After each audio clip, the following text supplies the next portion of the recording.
नमस्कार मित्रांनो, ज्ञानवर्धन जी के चॅनलवर तुमचं खूप खूप स्वागत आहे. आजच्या या भागात आपण मराठी व्याकरणातील महत्त्वाच्या 25 प्रश्नांचा सराव करणार आहोत. हे प्रश्न आगामी सर्व स्पर्धा परीक्षांसाठी अत्यंत उपयुक्त ठरतील. चला तर मग करूया सुरुवात. मित्रांनो, आज आपण हा प्रश्नसंच केवळ सोडवण्यासाठी नाही, तर व्याकरणाचे नियम समजून घेण्यासाठी त्याचे आपण 5 विभाग केलेले आहेत. पहिल्या विभागात शब्दाच्या जाती यामध्ये 5 प्रश्न आहेत. प्रयोग आणि विभक्ती यामध्ये 2 प्रश्न आहेत. तर वाक्यप्रचार आणि काळ यामध्ये 4 प्रश्न आहेत. शब्दसंपत्ती या घटकाअंतर्गत 6 प्रश्न आहेत. वाक्प्रचार आणि म्हणी या अंतर्गत 8 प्रश्न विचारलेले आहेत. प्रश्न क्रमांक 1. शक्यकर्मणी प्रयोगाचे उदाहरण ओळखा. आणि पर्याय आहेत. 1. बाबांना आता चालवते. 2. राजपुत्राने सिंह पकडला. 3. उंदीर आणि मांजर यांचे नाते अजब आहे. 4. पावसामुळे भिंत कोलमडली गेली. तर योग्य पर्याय आहे पर्याय क्रमांक 1. बाबांना आता चालवते. ज्या वाक्यात कर्त्याकडे क्रिया करण्याची शक्यता किंवा सामर्थ्य असल्याचे दर्शवले जाते त्याला शक्यकर्मणी प्रयोग असे म्हणतात. येथे चालवते यावरून चालण्याची शक्यता कळते. मित्रांनो, पुढचा प्रश्न आहे, शिक्षकांनो आपापल्या वर्गात जा. या वाक्यातील शिक्षक शब्दाची विभक्ती कोणती? पर्याय 1. पंचमी. 2. तृतीया. 3. संबोधन. 4. सप्तमी. योग्य उत्तर आहे पर्याय क्रमांक 3. संबोधन. जेव्हा कोणाला तरी हाक मारली जाते किंवा उद्देशून बोलले जाते तेव्हा संबोधन ही विभक्ती असते. संबोधन विभक्तीत उद्देशून ज्याला बोलले जाते त्याला नो हा प्रत्यय लागतो. आपला पुढील प्रश्न आहे, खालीलपैकी शब्दाची कोणती जात विकारी आहे? आणि पर्याय आहेत. 1. उभयान्वयी अव्यय. 2. विशेषण. 3. शब्दयोगी अव्यय. 4. केवलप्रयोगी अव्यय. आणि योग्य उत्तर आहे पर्याय क्रमांक 2. विशेषण. नाम, सर्वनाम, विशेषण आणि क्रियापद हे लिंग, वचन, विभक्तीनुसार बदलतात म्हणून त्यांना विकारी असे म्हणतात. आपला पुढील प्रश्न आहे, माळी या शब्दाचे अनेक वचनी रूप काय होईल? पर्याय आहेत. 1. माळी. 2. माळा. 3. माळ. 4. माळ्या. योग्य उत्तर आहे पर्याय क्रमांक 1. माळी. मराठीत काही इकारांत पुल्लिंगी नामांचे रूप एकवचन आणि अनेक वचनात सारखेच राहतात. उदाहरणार्थ माळी, तेली, धोबी, पक्षी इत्यादी. आपला पुढील प्रश्न आहे, तो पक्षी किती वेळ तेथेच बसला आहे? या वाक्यातील तो हा शब्द काय आहे? आणि पर्याय आहेत. 1. विशेषण. 2. नाम. 3. सर्वनाम. 4. क्रियापद. योग्य पर्याय आहे पर्याय क्रमांक 1. विशेषण. येथे तो हा शब्द पक्षी या नामाबद्दल अधिक माहिती सांगत आहे. दर्शक विशेषण म्हणून काम करत आहे म्हणून ते विशेषण आहे. आपला पुढील प्रश्न आहे, द्वितीय हे कोणत्या प्रकारचे विशेषण आहे? आणि पर्याय आहेत. 1. क्रमवाचक. 2. निश्चित संख्यावाचक. 3. आवृत्तीवाचक आणि 4. गुणविशेषण. आणि योग्य पर्याय आहे पर्याय क्रमांक 1. क्रमवाचक. पहिला, दुसरा म्हणजेच द्वितीय, तिसरा हे शब्द वस्तूचा किंवा व्यक्तीचा क्रम दर्शवितात म्हणून ते क्रमवाचक संख्याविशेषण आहे. आपला पुढील प्रश्न आहे, दीदीचे बाबा रात्रीच आले. या वाक्यात क्रियेविषयी अधिक माहिती सांगणारा शब्द कोणता? पर्याय आहेत. 1. दीदी. 2. रात्री. 3. बाबा. 4. आले. योग्य पर्याय आहे पर्याय क्रमांक 2. रात्री. क्रिया कधी घडली, कुठे घडली हे जेव्हा सांगणारा शब्द असतो त्यालाच क्रियाविशेषण असे म्हणतात. पुढील प्रश्न आहे, मिश्र वाक्य ओळखा. पर्याय आहेत. 1. उपवास असल्यावर मी जेवत नाही. 2. मी जेवलो नाही कारण मला उपवास आहे. 3. यापैकी नाही. 4. उपवास आहे, जेवणार नाही मी. योग्य पर्याय आहे पर्याय क्रमांक 2. मी जेवलो नाही कारण मला उपवास आहे. जेव्हा एक मुख्य वाक्य आणि एक गौण वाक्य कारण सारख्या उभयान्वयी अव्ययाने जोडलेले असते तेव्हा ते मिश्र वाक्य असते. आपला पुढील प्रश्न आहे, गुपचूप जेवण करून घे. वाक्याचा प्रकार ओळखा. पर्याय आहेत 1. विद्यार्थ, 2. आज्ञार्थ, 3. स्वार्थ आणि 4. संकेतार्थ. योग्य उत्तर किंवा पर्याय आहे पर्याय क्रमांक 2. आज्ञार्थ. स्पष्टीकरण. ज्या वाक्यातून आज्ञा, विनंती किंवा उपदेश व्यक्त होतो त्याला आज्ञार्थी वाक्य असे म्हणतात. आपला पुढील प्रश्न आहे, त्या काळी रोज रात्री पाऊस पडत असे. वाक्याचा काळ ओळखा. पर्याय आहेत 1. साधा भूतकाळ, 2. रीती भूतकाळ, 3. चालू भूतकाळ आणि 4. पूर्ण भूतकाळ. योग्य उत्तर आहे पर्याय क्रमांक 2. रीती भूतकाळ. भूतकाळात एखादी क्रिया सतत चालण्याची रीत, सवय दर्शवली असेल तर त्याला रीती भूतकाळ म्हणतात. आपला पुढील प्रश्न आहे संधीचा आणि तो आहे राष्ट्र अधिक इतिहास बरोबर. आता हे संधीचा प्रश्न असल्यामुळे याचे पर्याय आहेत 1. राष्ट्र इतिहास, 2. राष्ट्रीय इतिहास, 3. राष्ट्र इतिहास आणि 4. राष्ट्र इतिहास. तर योग्य पर्याय आहे किंवा उत्तर आहे पर्याय क्रमांक 1. राष्ट्र इतिहास. अ अधिक ई बरोबर ए या संधी नियमानुसार राष्ट्र अधिक इतिहास या विग्रहाची संधी होते राष्ट्रीय इतिहास. आपला पुढील प्रश्न आहे, अडचणी वाचून उपाय सुचत नाही. या वाक्यातील शब्दयोगी अव्ययाचा प्रकार ओळखा. आणि पर्याय आहेत 1. व्यतिरेकवाचक, 2. योग्यतावाचक, 3. तुलनावाचक आणि 4. कैवल्यवाचक. तर योग्य पर्याय किंवा उत्तर आहे पर्याय क्रमांक 1. व्यतिरेकवाचक. वाचून शिवाय खेरीज हे शब्द उणेपणा किंवा व्यतिरेक दर्शवतात म्हणून ते व्यतिरेकवाचक शब्दयोगी अव्यय आहेत. आपला पुढील प्रश्न आहे आणि तो आहे गाळलेली जागा भरण्याचा.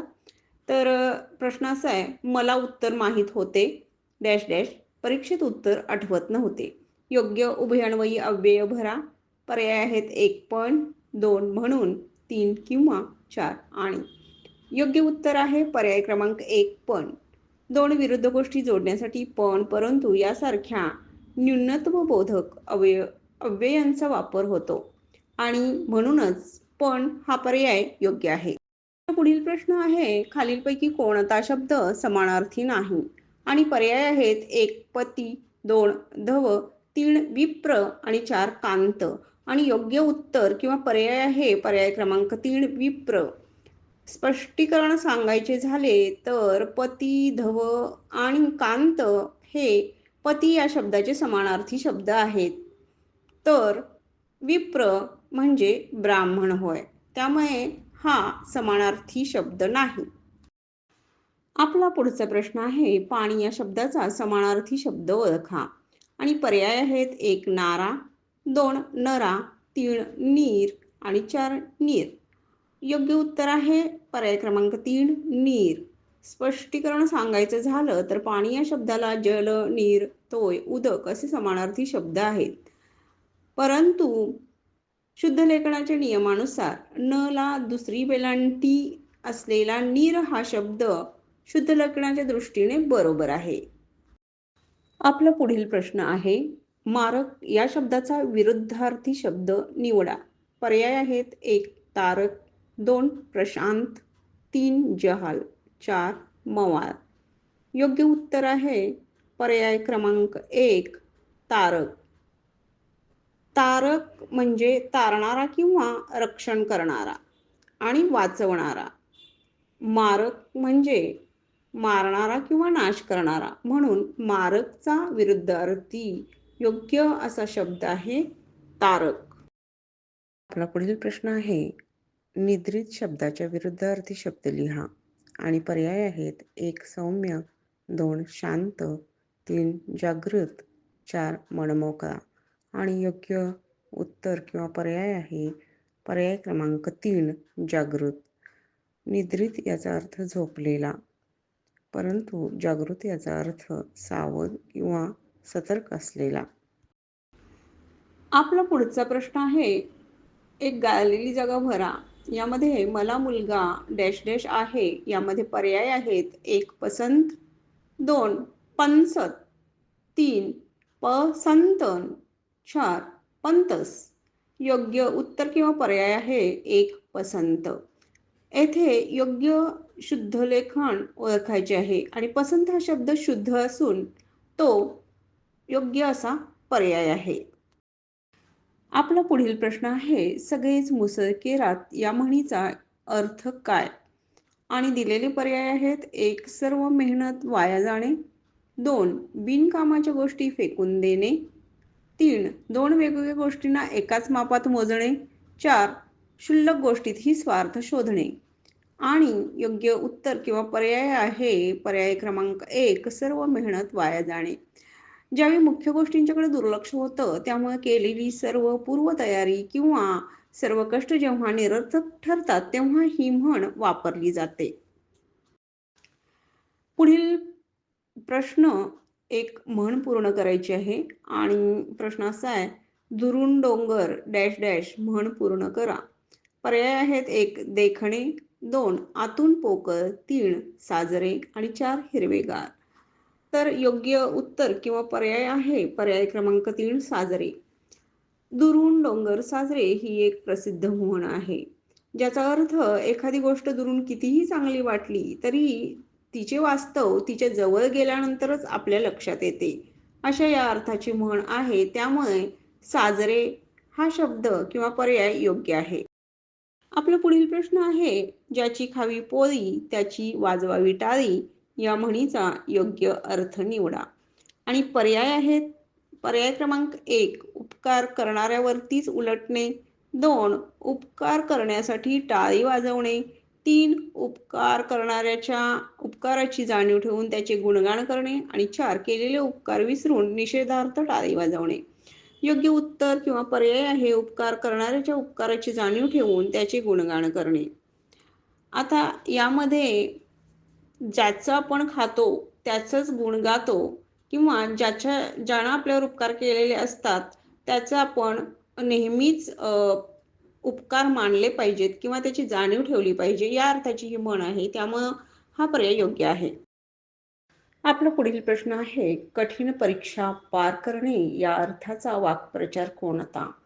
आणि पर्याय आहेत: 1 अग्निदिव्य करणे, 2 चतुर्भुज होणे, 3 इतश्री करणे आणि 4 आकाशाला गवसणी घालणे.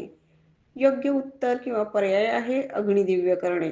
अत्यंत कठीण प्रसंगातून किंवा परीक्षेतून यशस्वीपणे पार पडणे म्हणजे अग्निदिव्य करणे होय. आपला पुढील प्रश्न एक गाळलेली जागा भरा असा आहे आणि प्रश्न आहे, त्याचा जीव डॅश डॅश लागला कारण पैसे परत मिळतील की नाही हे कोणालाच माहीत नव्हते. आणि पर्याय आहेत: 1 आडोशाला, 2 मेटाकुटीला, 3 टांगणीला आणि 4 गहाण. तर योग्य पर्याय आहे पर्याय क्रमांक 3 टांगणीला. स्पष्टीकरण सांगायचं झालं तर जीव टांगणीला लागणे म्हणजे खूप खूप काळजी वाटणे, चिंता वाटणे किंवा धाकधूक वाटणे असा याचा अर्थ असल्यामुळे टांगणीला हा येथे योग्य पर्याय आहे. आपला पुढील प्रश्न आहे, अखेर दरोडेखोरांनी सर्वांना फूल दिली यातील वाक्प्रचाराचा अर्थ काय? पर्याय 1 धास्ती घेणे, 2 ताब्यात घेणे, 3 शरणागती पत्करणे, 4 चकवणे. आणि योग्य पर्याय आहे पर्याय क्रमांक 4 चकवणे. फूल देणे म्हणजेच हुलकावणी देणे, गुंगारा देणे किंवा चकवणे. आपला पुढील आणि शेवटचा प्रश्न म्हणजे खालीलपैकी प्रश्नार्थक वाक्य निवडा. आणि पर्याय आहेत: 1 दिलेले सर्व, 2 तुझे नाव काय आहे, 3 आज पाऊस पडत आहे, 4 अडचणीसाठी त्यांनी कोणतेही नियोजन केलेले नव्हते. आणि योग्य उत्तर किंवा पर्याय आहे तुझे नाव काय आहे. स्पष्टीकरण सांगायचे झालेच तर ज्या वाक्यात स्पष्टपणे प्रश्न विचारलेला असतो आणि ज्याच्या शेवटी प्रश्नचिन्ह असते ते प्रश्नार्थक वाक्य असते आणि ह्या दोन्हीही अटी हे वाक्य पूर्ण करत असल्यामुळे हा योग्य असा पर्याय आहे. मित्रांनो, अशा प्रकारे आज आपण 25 प्रश्नांचा सराव, त्यांची उत्तरे आणि स्पष्टीकरणासह पूर्ण केलेला आहे. अधिक सरावासाठी तुम्हाला आणखीन व्हिडिओ पाहिजे असतील तर आमच्या ज्ञानवर्धन जी के चॅनलला भेट द्या. तेथे तुम्हाला मराठी व्याकरणावरील तसेच चालू घडामोडी आणि इतरही महत्त्वाचे ज्ञानाचे स्रोत मिळतील, जेणेकरून तुम्हाला ते अ, स्पर्धा परीक्षांसाठी उपयोगी पडतील. तर अशा आमच्या ज्ञानवर्धन जी के चॅनलला फॉलो करा आणि हा व्हिडिओ आवडल्यास नक्की लाईक करा, शेअर करा, सबस्क्राईब करा. धन्यवाद.